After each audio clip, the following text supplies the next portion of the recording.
Da.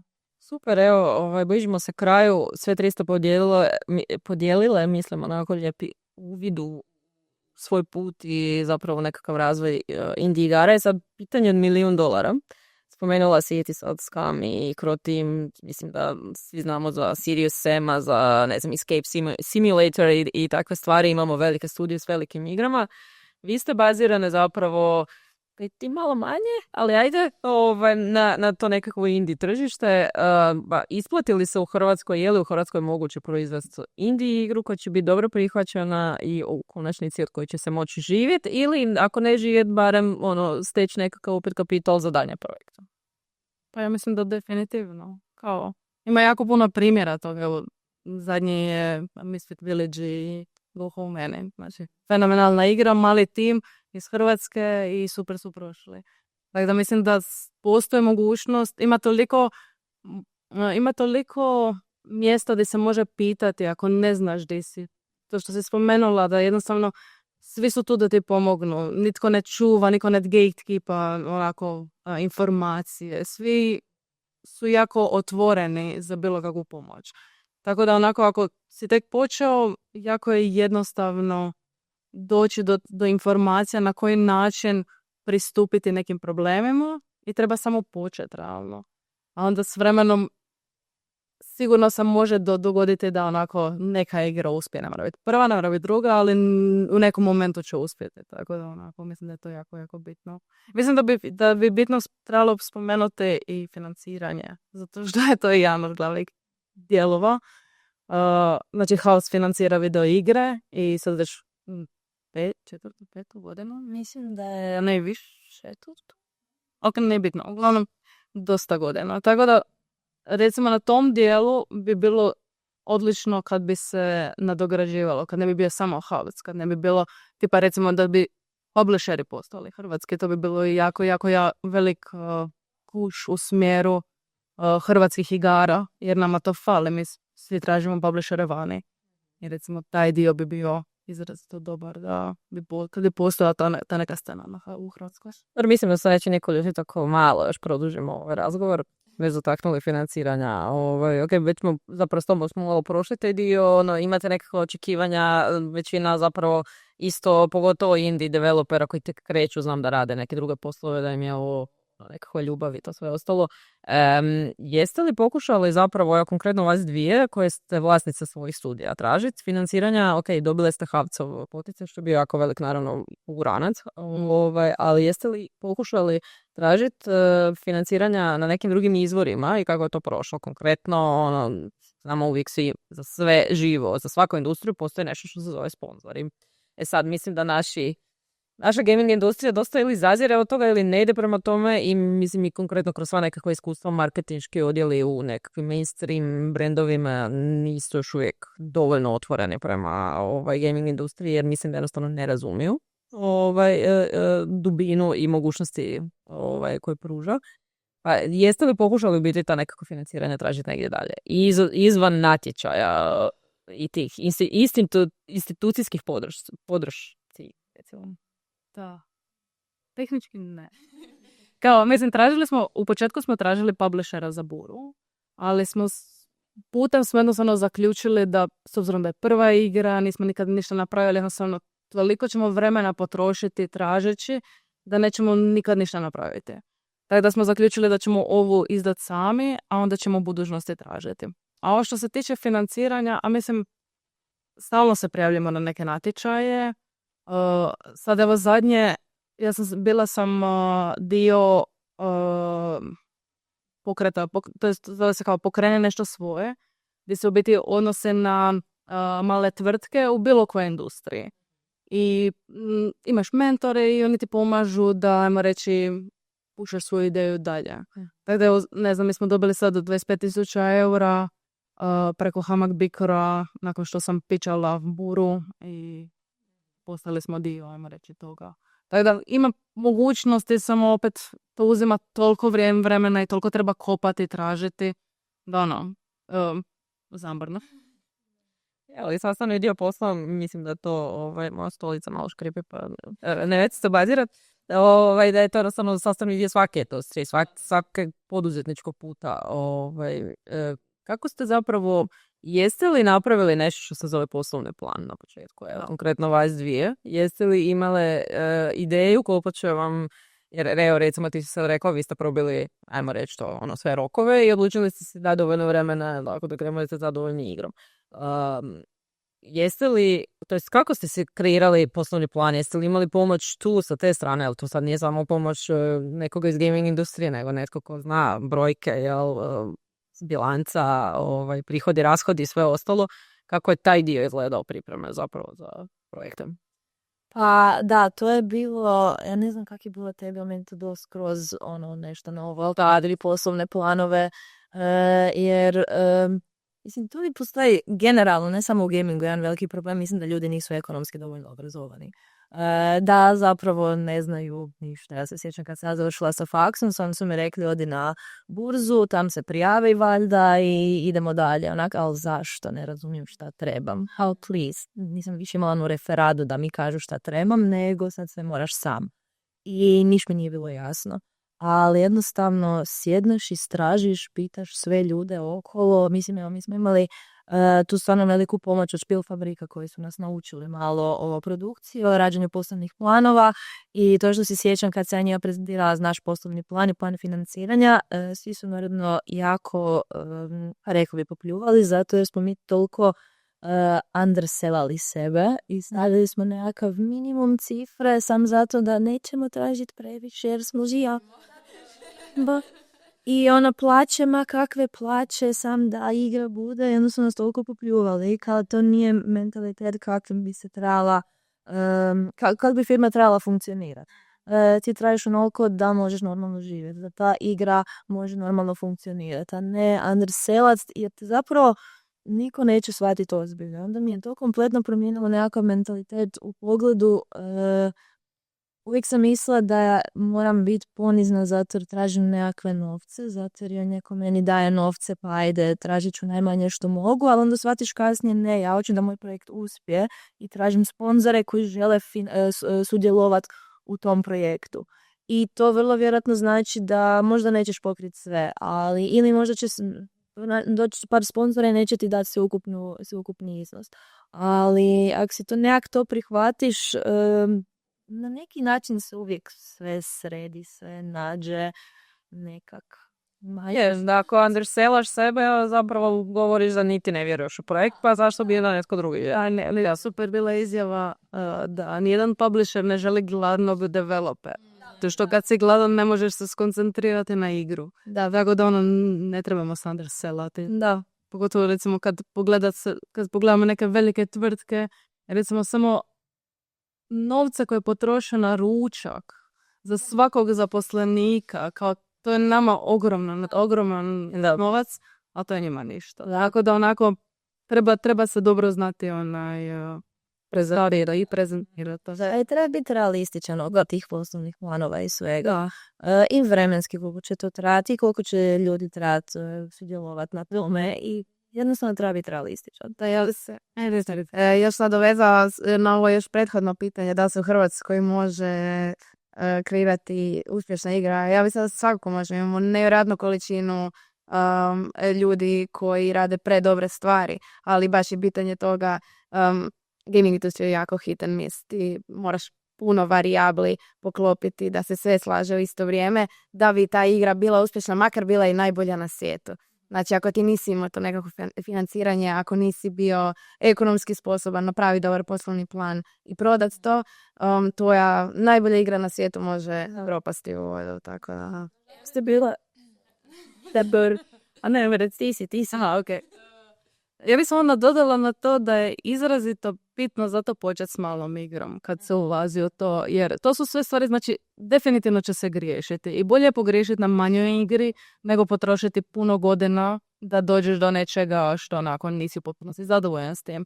I kao svaki taj proces je naporan, ali rewarding i bitno je samo da onako kad počneš s malim projektom tu možeš napraviti i manji plan. Ali onda onako, ako pogriješiš tu, nećeš imati toliko nekih problema koji će povući koji dolaze sa drugim stvarima na koje jednostavno nisi pomislio da si prvi put u to. E. Tako da mislim da je jako bitno krenuti sa malim projektima. I pričala ste zapravo sve tri, upravo ta prezentacija, nekako pod prezentacijom smatramo naravno i marketing. Mali studiji imaju jako male marketinške budžete, ako ikakve, i po meni iz nekakvog i osobnog iskustva sad već u industriji, ne samo gaming, nego što se tiče i produkcije i projekata zapravo kao takvih, najčešće se taj marketing nekako overlooka, ajmo to tako reći. Što je potrebno zapravo, na koji način vi mislite oblikovati priču o svojim igrama da ona dođe do publike koja će htjeti kupiti? Jer zadnjih par godina smo imali primjere nekakvih i velikih i malih igara hrvatskih koje su propale prije nego što su zapravo lansirane ili su bile lansirane, pa jednostavno nisu došle do publike, upravo što si ti rekla, hit and miss. Što je potrebno za taj nekakav uspjeh? Ajmo to reći, znam da je jako to teško za definirati, ali po vama, jer postoji nešto zbog čeg ste krenule u to, znači mislite da imate recept za uspjeh, što je to i kako zapravo oblikovati priču o toj svojoj igri da dođe do prave publike? Pa ja mislim da je zapravo jako bitno poznavati publiku i poznavati igru, da se zna kakvoj publici će ta igra biti prezentirana. Recimo, baš sad surađujem sa jednom prijateljicom koja radi pixel art cozy exploring game. Što je trenutno je puknuo savršen moment da izbacila ljudi tako mišlista. To je ti poslala. Zato jer sad je u zadnje vrijeme nekak buknuo taj wholesome, cozy igranje, toplo, dekica, lagano, nježno. I nekak smo obje razvile skupa plan kako će se njezina igra prezentirati, zato jer je baš stavila je demo, nije bilo puno wish lista, male morali pao i sve, što je meni bilo apsurdno, zato jer cura radi prvi put igru sama, sve sama, ali dobro. I razmišljali smo kako prezentirati tu igru ljudima, ko bi uopće htio je tu igru, ko bi htio igrati tu igru. Instagram influenceri koji baš prezentiraju takve cozy game igre. Oni već imaju nekakvu publiku koja će to možda privući. Onda je naravno opet jako bitno imati jako dobar art da se ta igra prezentira. Jer vizualno, pogotovo kod takvih specifičnih igri koja stvaraju nekakvu atmosferu, ako art ne prezentira dobru igru, rijetko ko će se zagrabiti i wishlistati ju.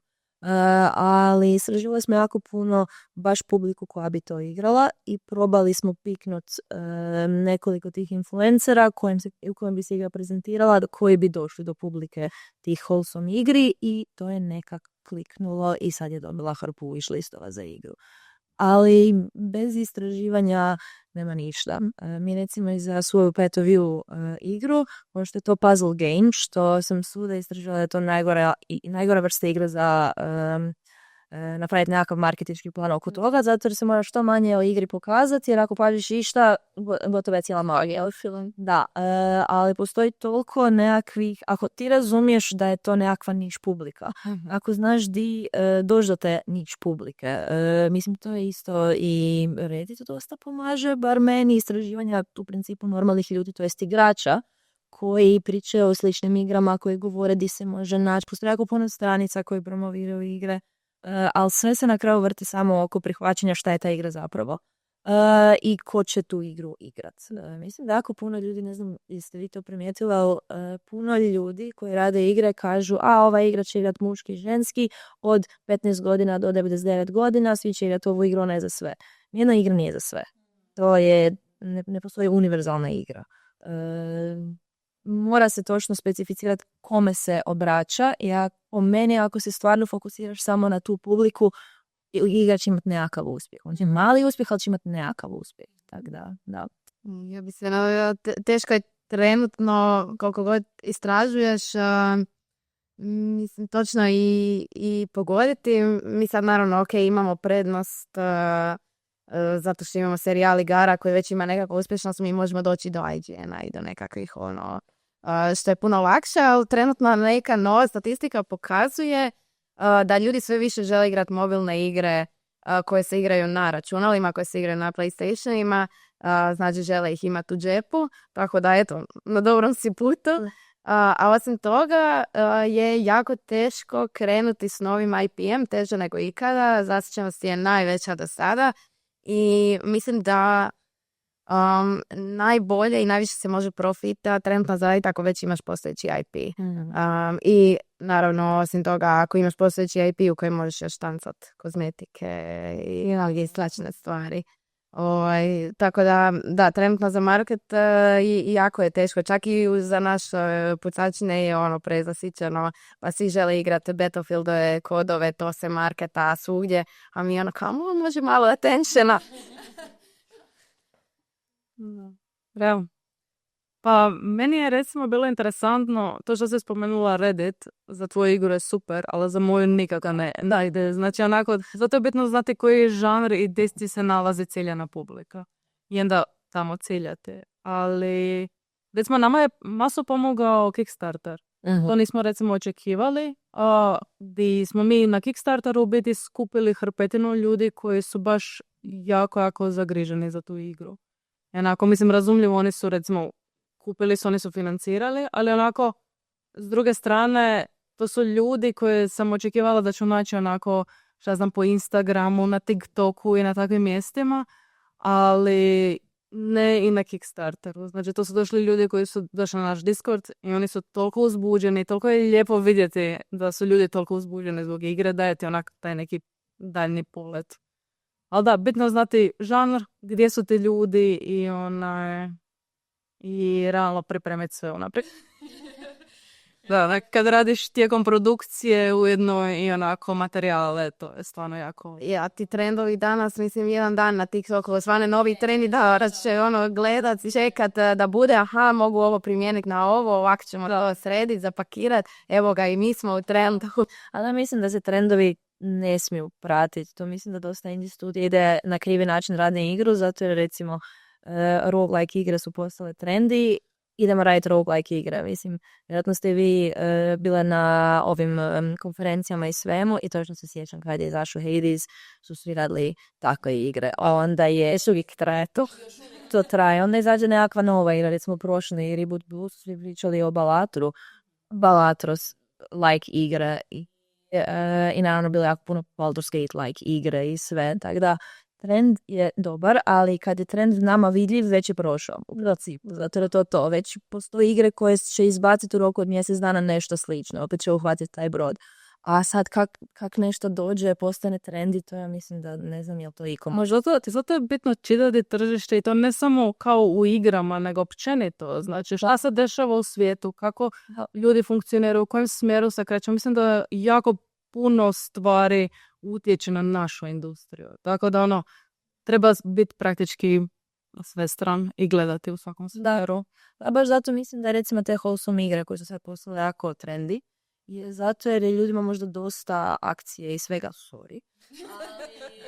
Brata je vizes. Ali ja znam da ja jako volim nakon cijelog dana posla, nakon svih tih vijesti koje nisu baš neka sreća svaki put, volim se sjesti i upaliti Animal Crossing. I radi tak, pustiti mozak na pažnje, buci kakav je bio dan, ako je bio ovisi o danu, ali mislim da i nekako stanje ljudskog uma jako utječe u tim trendovima i sve ovo što se zapravo rekla, sve što nas okružuje. Da, ali mislim, ko bi mogao sad smisliti šta će biti sljedeći novi trend? Ne, uđen makar trebam Balatru isto rogu. Pa, da. Samo što su karte, jel? Imate li osjećaj da, evo, zapravo, recimo, tvoja igra je poprilično unikatna, autentična, mislim, vaše isto sve. Imate li osjećaj da bolje prolaze, ok, rekli smo postojeći IP, ali ovo isto nisam zapravo samo pitanje što se tiče i gaming industrije, nego općenito film, glazba i to sve, da su sve repetativna ponašanja i da zapravo se konstantno kopira nešto iz prošlosti što je bilo hit i naslanja na to i da se zapravo puno manje truda ulaže u neke nove, autentične stvari, nove priče. Znači, ljudi radije izabrati easy way out, ajmo to lakši put i nasloniti se na nešto što je već poznato, nego ići iz početka raditi svoje nešto autentično. Ja bih jako rekla kao da ljudi često nisu spremni na nešto što je u potpunosti novo. I da je to nešto što se lagano treba uvoditi. Jer je nekako kao dobro je kopirati stvari, ali uvijek treba dodati neku novu stavku u sve to. Tako, inspirirati se. Mislim da je to u biti ok sve. Recimo, mislim, čak i Bura, pa mislim, Bura ima mehanike koje su, neke su nove, ali neke su viđene. I bilo bi jako neobično da mi sad ubacimo nešto što nitko nikad nije vidio. Pogotovo iz perspektive igrača koji neće razumjeti i neće ga moći smjestiti negdje. Tako da mislim da je jako bitno biti inspiriran sa stvarima oko sebe. Recimo, jako je interesantno raditi, ajmo reći, spajati različite žanrove. Taj dio je interesantan. I rekla bi da je interesantno uvoditi iz drugih industrija, recimo craft, neki različiti craft, uvesti u drugu industriju. Recimo, meni je osobno interesantno spajati, recimo, takve stvari. Ne bi to specifično rekla kopiranje, ali bi rekla da ima neke poveznice sa kao inspiracijom. Naslanjanje. Da, već tako nešto. Super, mislim da bi mogli pričati još 2 sata o svemu, ali neko treba moramo stati, pa možda da tražiti od našeg domaćina Havca da nas još jednom ugoste, da pričamo o nekim drugim stvarima. Ali evo za kraj, kratko je sve 3 pitanja je ovako, gdje želite vidjeti zapravo tu, ne samo našu gaming industriju, ne samo indie industriju, nego općenito taj cijeli jedan naš sustav. Gdje ga želite vidjeti u sljedećim godinama? Koje su stvari koje i mi međusobno moramo popraviti, uvesti, raditi na tome, razvijati?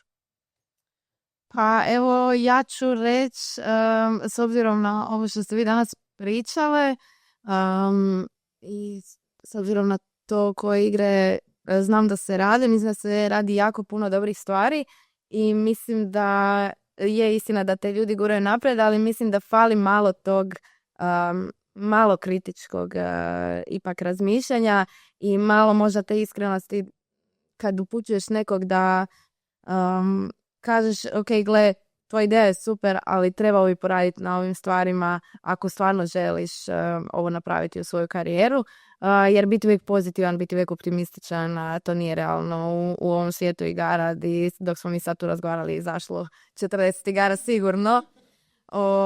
A naravno di želim vidjeti industriju, želim da smo najveći na svijetu, jel? Ali polako, ali sigurno. Ja se također slažem da treba industrija biti najbolja na svijetu, ali rekla bi da ono što meni osobno fali bi bilo više druženja koje je vezano za ne onako ugodno, zabavno druženje, nego ovo što si rekla kroz kritiku, gdje možemo sjesti i pričati ljudi iz različitih firmi, jer mislim mala je industrija, ali svi se drže, svi su povezani jedni s drugima, ali opet nekako nemam dojam da možemo doći recimo prezentirati nešto i dobiti neki feedback od drugih ljudi na toj razini. Tako da recimo taj dio bi mi bilo super da postoje u Hrvatskoj. Okay. Pa evo ja se nadam da će kroz par godina se generalno cijela Hrvatska malo i probuditi iz te ljenosti u kojoj je trenutno. Zato jer mislim da jako puno ljudi u Hrvatskoj ima taj mentalitet ma to ne možemo mi, mogu drugi.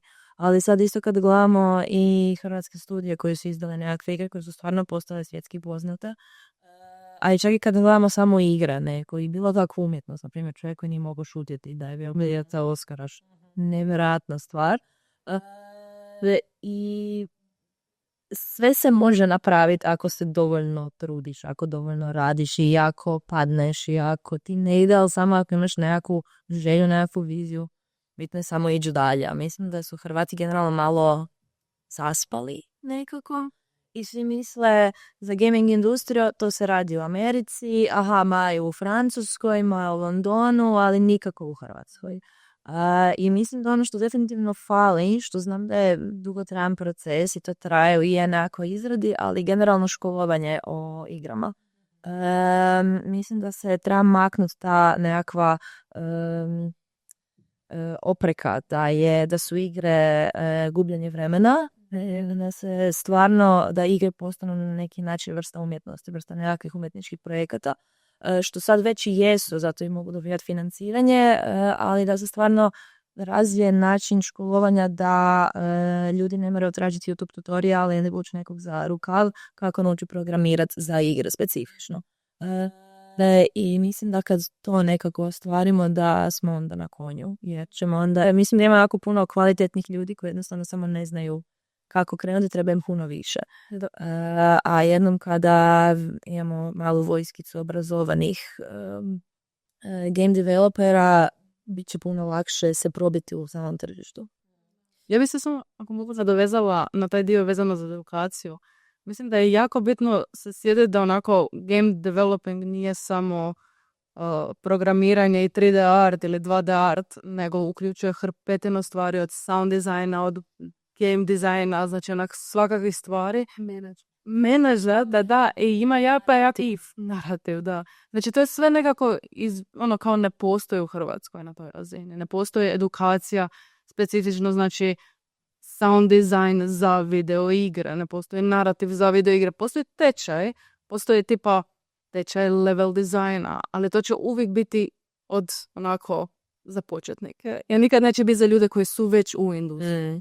Mislim da takvi dijelovi najčešće fale. Slažem se sa svim što ste rekli, ali mislim da je to isto moramo biti svjesni da to zahtjeva zapravo onako promjenu na društvenoj razini, društvene svijesti. To je isto nešto što traje nekad i generacijama, ali mislim da smo se mi u zadnjih 5 godina, da je nekako korona dala taj push koji nam je trebao i da smo krenuli u te nekakve izmjene i HAVC i još neke druge institucije koje trenutno neću spominjati, da ih ne reklamiramo besplatno. Ali definitivno, apsolutno, obrazovanje se u svakom smislu mijenja i mora pratiti trendove tržišta mislim da zapravo sa osobama poput vas 3 nema straha za industriju. Bio mi je jako ugodan razgovor i hvala što ste došli, što ste podijelili svoje priče s nama. Ja vjerujem da se samo iz vaših iskustava može puno toga naučiti, tako da samo nastavite dalje dijeliti svoje priče, jer to nam je svima potrebno. Hvala još jednom što ste bile tu. Hvala i vama što ste nas gledali.